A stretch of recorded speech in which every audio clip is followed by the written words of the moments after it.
어느 날 오후에 남편이 거실 소파에 앉아있는 아내에게 슬그머니 다가갑니다. 그리고 얼굴을 3초 정도 아내 얼굴 물끄러미 쳐다보면서 아내에게 말을 꺼냅니다. 여보, 내가 당신에게 한마디 하고 싶은 말이 있는데 말이야. 그러면서 아내가 남편을 쳐다보자 아내가 하는 말이 당신 너무 욕심이 많은 것 같아 라고 이야기했습니다. 그래서 아내가 당황하면서 아니 그게 무슨 말이야? 내가 무슨 욕심이 있다고?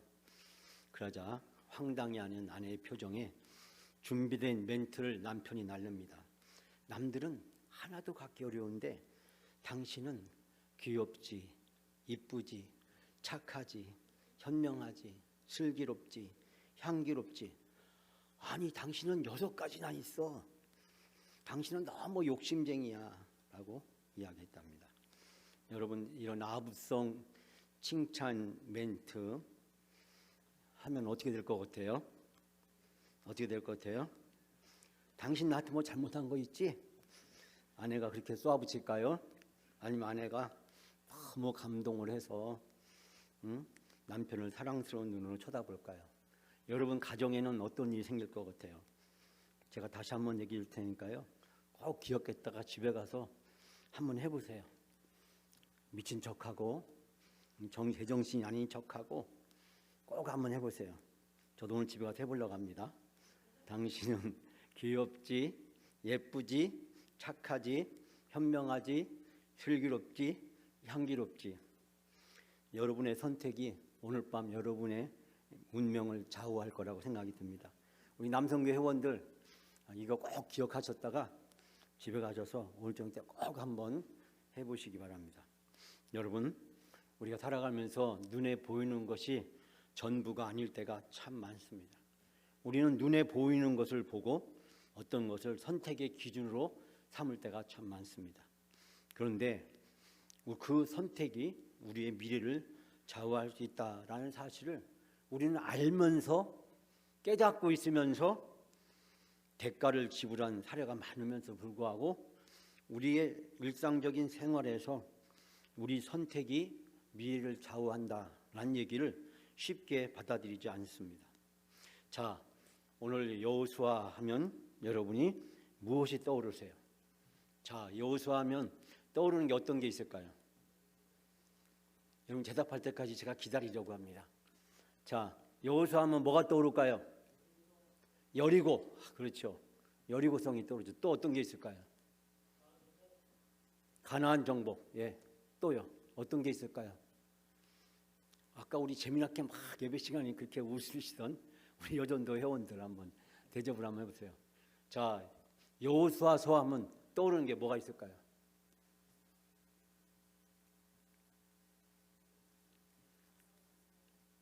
강하고 담대하라. 예.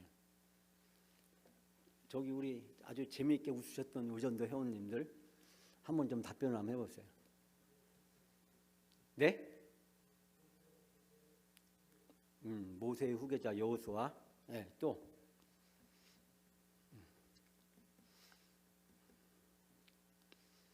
이렇게 시간이 가니까 제가 설교가 짧아지니까 얼마나 좋은지 모르겠어요. 사실 예배 시간에 또 설교 시간에 우리 질문하고 답하는 거는 사실 어색하죠. 여호수아서 하면 우리가 떠오르는 것이 정복과 분배잖아요. 요즘 우리가 몇 주 동안 설교 말씀을 함께 나누면서 여러분 속에 여호수아서 언제 끝나지라고 생각하는 분이 계실지 모르겠어요. 저도 언제 끝나지 그 생각을 하고 있습니다. 정복과 분배. 자, 여호수아서 앞부분의 말씀은 다 정복에 대한 내용이죠. 우리 지난주까지 우리가 나눴던 말씀이 정복에 대한. 사실 여호수아서에 전쟁이 많이 나오는 것 같지만 사실 전쟁이 그렇게 많이 나오지 않아요. 왜요? 여리고성과 아이성, 이 중부 지역이죠. 중부 지역. 그 다음에 이 가나안 족속들 남부 지역, 우박과 지난번에 해와다를 멈추게 한 사건. 그 다음에 북부 지역, 해변에 모래와 같이 많게 했다. 어떻게 보면 중부 지역, 남부 지역, 북부 지역 이 전쟁이 1장부터 사실은 이제 11장, 12장까지로 이제 끝나게 되죠. 그리고 이제 그 다음 장 우리가 함께 나눴던 오늘 말씀부터 시작해서 나머지가 분배에 대한 이야기가 나오고 마지막 여호수아 24장 가면 여호수아가 마지막으로 이스라엘 백성을 모아놓고 고별 설교를 합니다. 근데 사실 우리가 여호수아 하면 떠오르는 사람이 있습니다. 그 사람이 누굽니까? 바로 모세입니다. 이 여호수아는 모세의 복사판입니다. 여러분, 모세의 첫 사역이 어디로부터 시작됩니까? 홍해바다를 건너는 거죠. 여호수아의 중요한 첫 사역은 어디서 시작돼요? 요단강을 건너는 거죠. 어떻게 보면 이 모세가 또 마지막으로 모압 평지에서 이스라엘 백성을 모아놓고 설교를 하잖아요. 그리고 이 세검에서 마지막으로 이 여호수아도 이스라엘 백성을 모아놓고 이원적 설교를 하게 됩니다. 이 모세의 일생과 이 여호수아의 일생이 거의 유사하다는 것을 우리가 발견하게 됩니다. 많은 사람이 여호수아서의 주제, 여호수아의 주요 내용은 무엇일까요? 라면 정복과 분배 또 하나님의 전쟁이라고 이야기합니다. 그러나 제가 보기에 여호수아의 가장 중요한 주제는 정복이 아닙니다. 분배도 아닙니다. 바로 언약입니다. 이 두 차례에 걸쳐서 여호수아는 이스라엘 백성을 모아놓고 언약을 맺게 됩니다. 그 언약은 바로 이 모세가 모압에서 했던 그 언약에서 시작이 됩니다. 우리 아시피 창세기 12장에 보면 아브라함이 하나님의 부르심을 받고 하나님이 아브라함에게 복의 근원이 되게 해주시겠다. 그 족장의 언약을 맺습니다. 그리고 우리가 아시피 모리아 산에서 이삭을 제물로 바치려고 했던 그 사건 이후에 바로 하나님이 다시 그 언약을 확인시켜 주십니다. 우리가 그 모세, 우리가 참 아브라함을 생각하면 바로 이 하나님의 언약이 이제 시작이 되었는데 그 아브라함의 삶의 복사판이 누구냐면 바로 그 아들 이삭이었습니다. 어쩌면 이삭의 생애는요 아브라함의 생애하고 그렇게 똑같은지 하나님과 아브라함이 언약을 맺고 하나님이 그 약속을 주셨듯이 이삭과도 약속을 맺고 하나님이 언약을 주십니다. 그 족장 아브라함과 이삭과 야곱 요셉을 주셨던 족장이 모세의 시내산에 와서 하나님은 이제 이스라엘 백성과 다시 언약을 맺습니다. 그 언약의 결과 하나님은 이스라엘의 하나님이 되고 이스라엘의 백성은 하나님의 백성이 되고 그래서 하나님과 이스라엘 백성들 사이에 언약을 맺게 되는데 그 언약의 결과로 바로 십계명 5제사 7대 절기 성막을 통해서 이스라엘 백성이 하나님의 백성으로 살아가는 구체적인 방법을 가르쳐 줍니다. 즉 바로의 노예에서 하나님의 백성이 되는 거룩한 변화가 바로 시내산 언약에서 시작이 됩니다.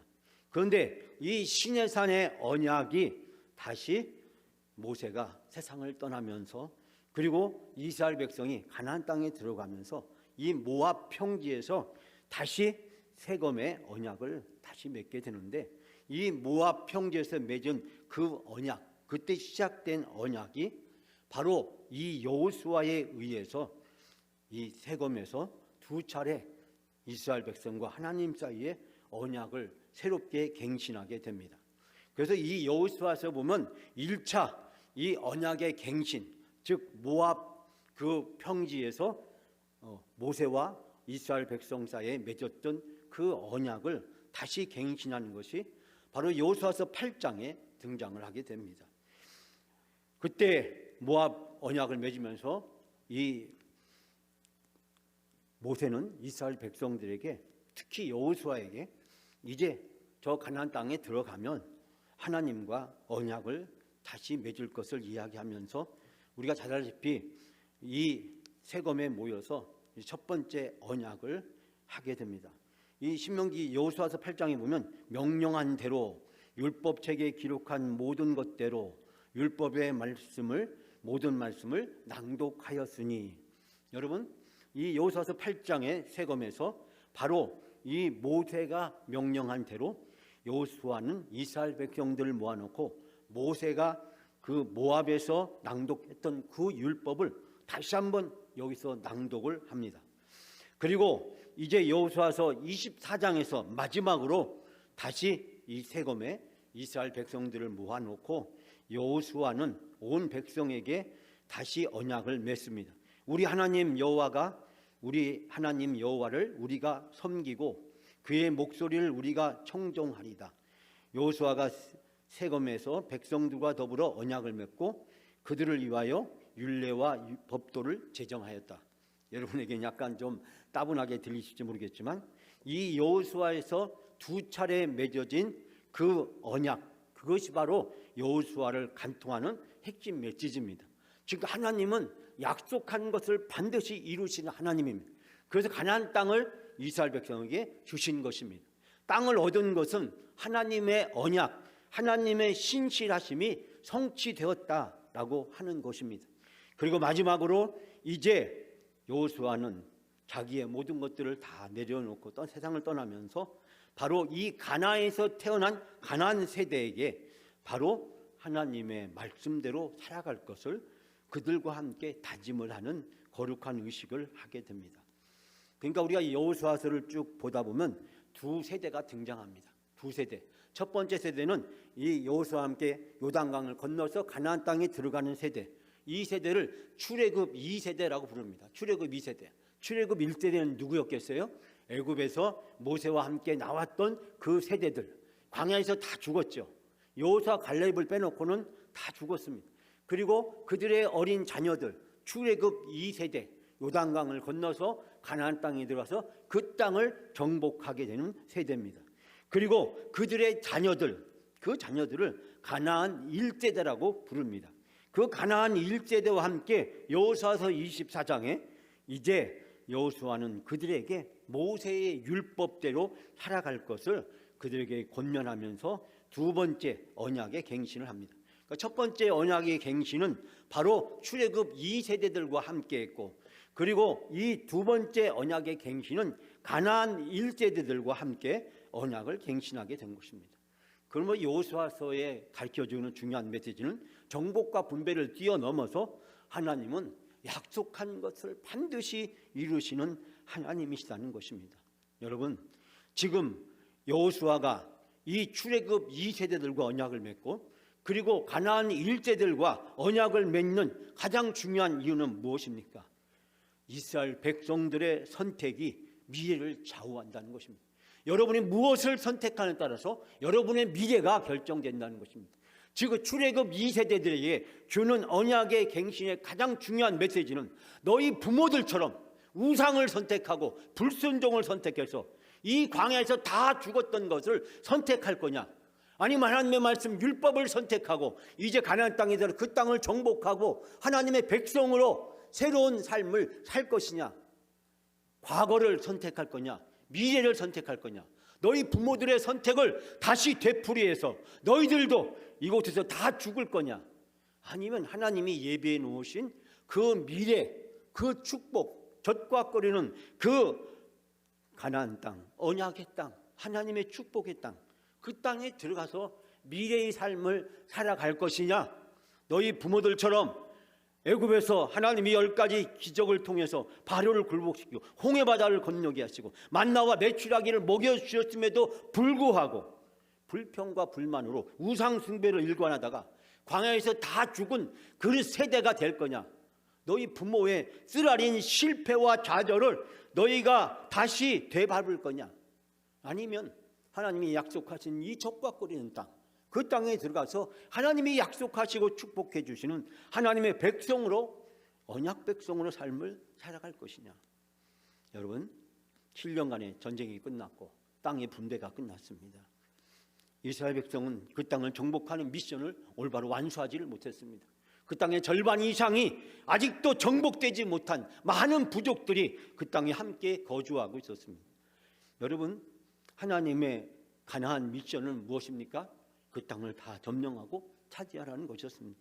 그런데 그 땅을 점령하면서 이미 그곳에 살고 있던 세대들과 적당히 부족들과 타협하고 관용하고 그들을 내버려 둠으로써 사사시대 400년의 영적 암흑기를 자초하는 결과를 초래하게 됩니다. 여러분, 사사시대의 비극은 무엇입니까? 그 가나안 세대들이 하는 우상 숭배, 그들의 문화를 그들이 타협하고 받아들이는 것입니다. 가나안 땅에 들어가서 농사를 짓고 목축을 하고 그 땅에서 먹고 살려다 보니 그 가나안 사람들의 농사 기법을 배우고 목축 기법을 그들에게 따라서 배우게 됩니다. 여러분, 근데 그 목축과 농사 기법에는 무엇이 있냐면 바알신, 아세라신이 있는 것입니다. 농사가 풍요롭게 잘 수확하려면 바알신이 축복해 줘야 되고 아세라신이 함께 해줘야 된다는 것입니다. 그러니까 농사만을 배워온 것이 아니라 그들의 우상 문화를 같이 배워오게 되었고 400년 동안 깊은 영적 암흑기로 빠져들어가게 됩니다. 즉 여호수아서 24장에서 가나안 1세대들과 함께 맺었던 새로운 언약은 이 가나안 1세대들에게 지켜지지 못했고 결국 가나안 2세대, 3세대, 4세대를 거쳐가면서 이스라엘 백성은 사사기 시대의 깊은 영적 암흑에서 빠져들게 되었습니다. 여러분, 선택이 미래를 좌우하게 되는데 그들은 눈앞에 있는 이익만을 선택했습니다. 그 이익만을 추구했습니다. 지금 여기까지 오기까지 하나님이 어떻게 우리를 도와주시고 인도해 주셨는지 그들은 그 하나님의 은혜를 까마득하게 잃어버렸습니다. 출애굽 1세대의 불행과 비극의 원인은 무엇이었습니까? 애굽에서 하나님이 우리를 어떻게 구출해 주셨는지 10가지 재앙과 홍해바다를 건너무와 그리고 애굽의 군대가 수장되는 것과 만나와 매출하기에서 불기둥과 구름기둥에서 우리는 아무것도 할 수 없고 우리의 가능성은 0%지만 하나님은 무엇인지 할 수 있는 하나님 100%. 광야에서 배운 것은 단 하나였지 않습니까? 나를 다 비우면 하나님의 것으로 채울 수 있다. 그러나 내 것으로 채우면 채울수록 하나님의 것으로 채울 수 있는 것은 없다. 광야 학교는 나 0%, 하나님 100%. 그 삶의 훈련이 광야 학교 40년이었습니다. 그 40년의 대가를 지불한 출애굽 2세대들이 여호수아와 함께 요단강을 건너고 여리고성, 아이성, 그 중부지역 그리고 남부지역 연합군, 그 북부지역 연합군 도저히 싸워서 이길 수 없는 적들과 싸우면서 승리하게 되는 것은 하나님의 전쟁이고 하나님이 전쟁을 이끌어 가시고 하나님의 그 주관하시는 전쟁에 우리가 순종하게 될 때 우리가 이 전쟁에서 승리할 수 있다는, 하나님이 이 전쟁을 이끌어 가시고 그 하나님께 순종하면 우리가 이 전쟁에서 승리할 수 있다는 것을 배웠음에도 불구하고 부모 세대, 즉 출애굽 1세대가 저질렀던 그 영적 실패를 이 출애굽 2세대들도 다시 되풀이하게 됩니다. 하나님의 힘으로, 하나님의 능력으로 이 전쟁에서 승리했음에도 불구하고 그들이 가나안 땅을 분배하고 정착하는 과정 속에서 그 은혜를 까마득하게 잃어버리고 마지막 이 여호수아 24장에서 온 이스라엘 백성을 모아놓고 나와 내 집은 오직 여호와만을 섬기겠다라고 하는 이 신앙적 영적 결단하는 이 여호수아의 메시지를 그들은 온전히 받아들이지 못하고 순종하지 못했다는 것을 발견합니다. 성경에는 선택이 미래를 좌우한 많은 사례들을 소개합니다. 창세기 13장에 보면 아브람과 롯의 이야기를 우리는 너무나도 잘 알고 있습니다.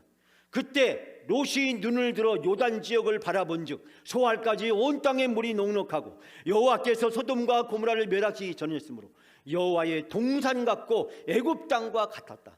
여러분, 여호와의 동산과 같고 애굽 땅 같았더라. 이 소돔과 고모라 그 인근의 땅이 롯이 바라보니 너무 좋은 땅이었다는 것입니다. 여러분, 롯이 여기까지 어떻게 오게 되었습니까? 삼촌 덕분이었습니다. 하나님의 은혜였습니다. 롯에게는 땅을 선택하는 데 있어서 하나님도 없고 삼촌의 돌봄과 은혜도 없습니다. 한마디로 롯은 배은망덕한 놈이었고 그 배은망덕한 행위가 결국 어떤 일을 자초하게 되었습니까? 롯이 요단 온 지역을 택하고 롯은 그 지역의 도시에 머무르며 장막을 옮겨 소돔까지 이르렀더라. 소돔 사람은 여호와 앞에서 악하며 큰 죄인이었다. 여러분, 에덴 동산 같고 애굽 땅과 같았던 그 비옥한 땅, 눈에 보이는 현재를 롯은 선택을 합니다. 지금 보기에 좋은 것, 바로 그것을 선택을 하게 되었고 그 결과 어떤 일이 생긴지는 여러분이 너무나도 잘 알고 있습니다. 온 가족 그리고 그 소돔과 고모라에서 비참한 심판을 목도하게 됩니다. 여러분, 10명의 정탐꾼과 2명의 정탐꾼의 선택, 여러분에게 말하지 않아도 너무나도 여러분이 잘 알고 있는 그런 이야기입니다. 10명의 정탐꾼이 선택한 것은 무엇입니까? 지금 눈에 보이는 것만 선택했습니다. 지금 눈에 보이는 것 딱 2가지, 오늘 오전에 말씀드렸듯이 그 땅은 너무 좋고 적박거리는 땅이었다는 것입니다. 그 땅에 있는 바로 이 가나안에 있는 거민들은 안악 자손 같고 그들의 땅은 성은 견고하고 우리가 그들을 정복할 수 없다는 것. 눈에 보이는 것을 10명의 정탐꾼은 선택을 했습니다. 그들은 눈에 보이는 것만 가지고 이제 우리는 메뚜기 같다라고 이야기합니다. 그러나 여러분, 이 여호수아와 갈렙이 보고한 것은 어떤 것이었습니까? 민수기 13장에 보면 이 10명의 정탐꾼은 이스라엘 백성들 앞에서 그 정탐한 땅을 악평했다. 악평. 정탐한 땅은 거주민을 삼키는 땅이요, 거기서 본 모든 백성은 신장이 장대한 자들이며 네피림 후손인 아낙 자손 거인으로 보았고 우리가 스스로 보기에도 메뚜기 같으니 그들이 보기에도 그와 같았을 것이다. 실제는 어땠습니까? 이 여리고성의 정탐꾼이 보고한 결과, 여러분, 그 가나안에 있는 모든 족속들은 이스라엘 백성이 온다는 소식을 듣고 그들의 간담이 녹아나고 있는데, 적은 우리가 오는 것을 두려워하고 있는데 오히려 이 10명의 정탐꾼은 나쁜 소문을 퍼뜨리고 오히려 삼키는 땅, 키가 장대하다, 우리가 보기에 메뚜기 같았다. 그들의 눈에 보기에도 그랬을 것이다. 눈에 보이는 것만 봅니다. 그러나 여호수아와 갈렙은 눈에 보이는 것도 봤지만 눈에 보이는 것 뒤에 계신 하나님, 바로 그 하나님을 보았습니다. 그 하나님은 어떤 하나님입니까? 새로운 하나님, 생소한 하나님, 새로 발견한 하나님이 아닙니다. 애굽의 10가지 재앙을 통해서 바로를 굴복시킨 하나님이고, 홍해바다를 건너신 하나님이고, 애굽의 군대를 홍해에서 수상시킨 하나님이고, 만나와 메추라기를 내려주신 하나님이고, 불기둥과 구름기둥을 인도해 주신 하나님이고, 반석에서 물이 나게 하신 님이고, 아말렉과 싸움에서 기도하면 승리하게 주신 하나님이었습니다. 여호수아와 갈렙은 눈에 보이는 것을 보았습니다. 그러나 눈에 보이지 않는 것도 보았습니다. 눈에 보이지 않는 것, 그것이 무엇이었습니까? 하나님이었습니다. 그런데 그 하나님은 생소한 하나님입니까? 낯설은 하나님입니까? 아닙니다. 이 출애굽 1세대들이 생생하게 경험한 하나님입니다. 애굽에서 출애굽 1세대는 노예로 살다가 모세의 인도로 10가지 재앙을 생생하게 체험하고 홍해바다를 자기의 발로 건넜고 애굽의 군대가 그 바다에 수장되는 것을 보았고 먹을 것이 없을 때 만나와 메추라기가 하늘에서 쏟아지는 것을 경험하고 그 만나를 먹고 메추라기를 먹었고 목이 타들어가는 갈증이 났을 때 반석에서 물이 나게 하셔서 하나님의 목을 축이게 하시는 것을 직접 자기들의 목으로 마심으로 경험했습니다. 여러분, 이들은 하나님을 경험했습니다. 하나님을 만났습니다. 하나님의 능력을 체험했습니다. 그런데 이 10명의 정탐꾼과 대다수의 이스라엘 백성들은 이제 이 메뚜기 같다라고 하는, 우리는 다 죽었다라고 하는 이 10명의 정탐꾼, 그 나쁜 소문에 이들은 넘어가게 됩니다. 그러나 여호수아와 갈렙은 눈에 보이지 않는 하나님, 그러나 우리가 체험한 하나님, 생생하게 목도한 하나님, 여기까지 인도해 주신 하나님, 그 하나님의 보면 그들은 우리의 밥이다라고 고백을 합니다. 여러분, 눈에 보이는 것만을 선택한 10명과 그리고 눈에 보이지 않지만 이미 생생하게 경험한 하나님을 선택한 2사람 정탐꾼의 이야기가 전혀 다른 것을 발견하게 됩니다. 여러분, 이 여호수아에서 보면요, 2가지 세대가 나와요. 출애굽 2세대 그리고 가나안 1세대, 또 2 언약이 나옵니다. 예? 첫 번째 세일산에서 이제 하나님과 이스라엘 백성 사이 이 아까 모압 평지의 언약을 다시 갱신한 첫 번째 언약, 그리고 마지막 여호수아 24장에서 여호수아의 마지막으로 온 이스라엘 백성을 모아놓고 있던 유언적 언약, 이 2 언약이 등장합니다. 그리고 2사람이 등장을 합니다. 여호수아에 나오는 2사람, 그 사람은 누구일까요? 오늘 우리가 함께 읽었던 첫 번째 사람은 라합입니다. 오늘 본문에서 보면 라합은 자세한 설명이 소개되어 있지 않습니다. 2장 1절에 보면 눈의 아들 여호수아가 이 시딤에서 두 사람이 정탐꾼을 보내매 가서 그 땅을 여리고라 엿보라 하며 그들이 가서 라합이라는 기생집에 들어가 유숙하였다. 이 기생집이었다라는 것밖에 없습니다. 이 기생집이 두 가지가 있어요. 첫 번째는 성 외곽에 있는 그 기생집이 있었고요. 두 번째는 두 번째 성, 이 여리고성은 1차, 2차 성으로 되어 있지 않습니까? 그 2차 성 안에 있는 유곽이 있고, 이 여리고는 이 두 군데에 각각 유곽이 존재했는데 바로 이 첫 번째 성 바깥에 존재하는 이 기생집에 라합이 있었다라고 소개하고 있습니다.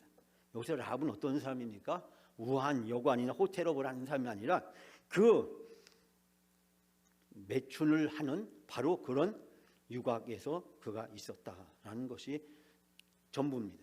라합의 그 부모나 형제나 조상에 대해서 자세하게 우리에게 소개하고 있지 않습니다. 여러분, 이 여호수아서에서 이 기생 라합과 그리고 이 아간 두 사람을 대조적으로 소개하고 있는 것에 우리는 주목해 봐야 됩니다. 그런데요, 이 아간이라는 사람은 라합과 달리 그는 어떠한 사람이었습니까? 유다 지파 출신이었습니다. 유다 지파, 정말 지파들 중에서 가장 명망이 있는 지파고 가문에서 태어난 그런 훌륭한 젊은이였습니다. 즉 앞으로 이스라엘의 미래를 짊어지고 갈 그 훌륭한 젊은이 중에 한 사람이 바로 이 아간이었다는 사실을 우리는 소개하고 있습니다. 우리는 라합에 대해서, 아간에 대해서 여러분 많은 것들을 들었고 많은 것들을 알고 있습니다.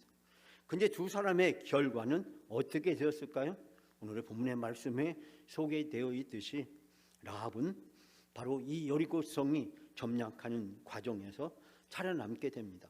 즉 정탐꾼들과 한 약속대로 붉은 줄을 달아내렸고 그 붉은 줄을 달아내린 집을 이 기생 라합의 집이라는 여호수아의 그 보고를 받고 여호수아는 바로 그 집을 보호할 것을 이야기하고 그 집에 있는 온 가족들을 함께 살려주게 됩니다. 여러분, 여기서 단순히 목숨을 구했다는 걸 뛰어넘어서 이들은 이 전쟁 후에 바로 이스라엘의 한 가족이 됩니다.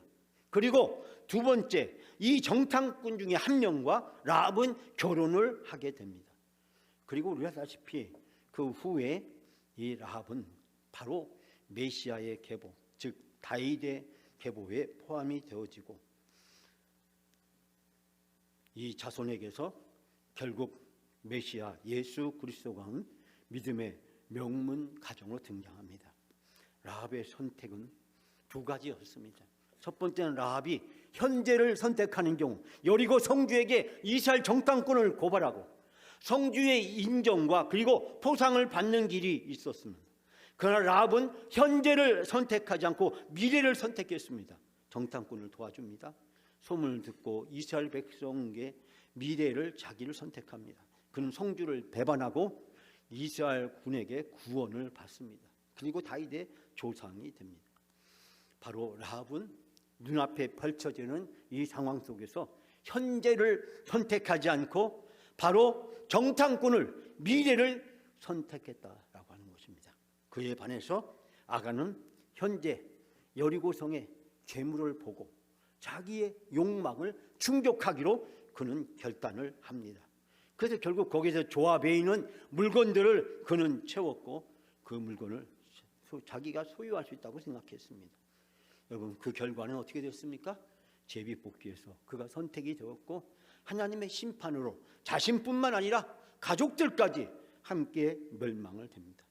아간은 눈앞에 있는 현재에 충실하게 선택했습니다. 자기 욕망의 코드에 맞춰서 그는 선택했습니다.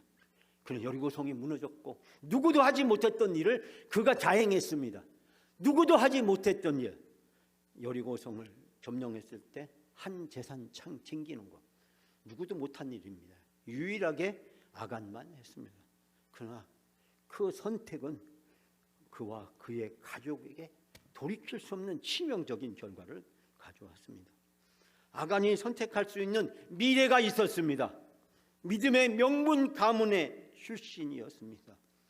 그가 만약에 여리고성의 재물을 훔치지 않았더라면 그는 이 가나안 땅을 정복하고 분배했을 때 그 땅을 분배받았을 것입니다. 그리고 믿음의 명문 가문으로 이 가나안 땅 정복과 분배 이후에 이스라엘을 이끌어가는 훌륭한 지도자로 쓰임을 받았고, 그의 가문은 명문 가문으로 명성을 얻었을 것입니다. 아간에게도 두 가지 길이 있었습니다. 현재와 미래였습니다. 아간은 현재를 선택했고, 라합은 현재를 포기하고 미래를 선택했습니다. 라합에게 미래를 선택하는 것은 위험한 일이었습니다. 아간에게 현재를 선택하는 것은 위험한 일이었습니다. 여러분, 우리의 선택이 우리의 미래를 결정합니다. 그리고 우리 교회의 미래를 결정합니다. 그 선택은 전적으로 여러분의 몫입니다. 우리가 미래를 바라다보고 미래를 위해서 그 미래를 선택할 것이냐, 현재 지금 내 눈앞에 내가 좋아하는 것, 내가 편한 것, 나를 만족시킬 수 있는 것, 내가 지금까지 해오던 익숙한 것들을 선택할 것이냐, 지금 편하고 지금 익숙하고 지금 좋은 것, 과거 오랫동안 해왔던 것, 그걸 통해서 우리의 만족과 유익을 선택한다면 당장은 편할 수 있습니다. 그러나 그곳에 미래가 없을 수 있습니다. 5년 뒤에, 10년 뒤에, 20년 뒤에 우리의 미래는 바로 오늘 우리가 주어진 이 선택에 달려 있습니다. 현재를 선택한 이 아간의 선택을 쫓아갈 것인지, 현재의 선택이 자기에게 심각한 위협이 됨에도 불구하고 그 현재의 선택에 모든 걸 내려놓고 미래를 선택한 라합의 길을 갈 것인지. 그래서 10년, 20년 뒤에 창대하게 된 믿음의 명문 가정이 되었던 라합의 길을 갈 것인지, 아간의 길을 선택할 것인지, 하나님은 우리에게 끊임없이 물어보십니다. 우리 인생을 살아가면서 수없이 많은 선택을 지금까지 해오셨습니다. 지금까지 그 선택으로 이 자리에 와 계십니다. 그러나 이 순간에, 그리고 앞으로 우리의 선택이 몇 년 뒤에, 5년, 10년, 20년 뒤에 우리의 미래, 우리 영광교회 미래를 좌우한다는 사실을 우리는 기억해야 됩니다. 사랑하는 여러분, 우리의 선택이 우리의 미래를 좌우합니다.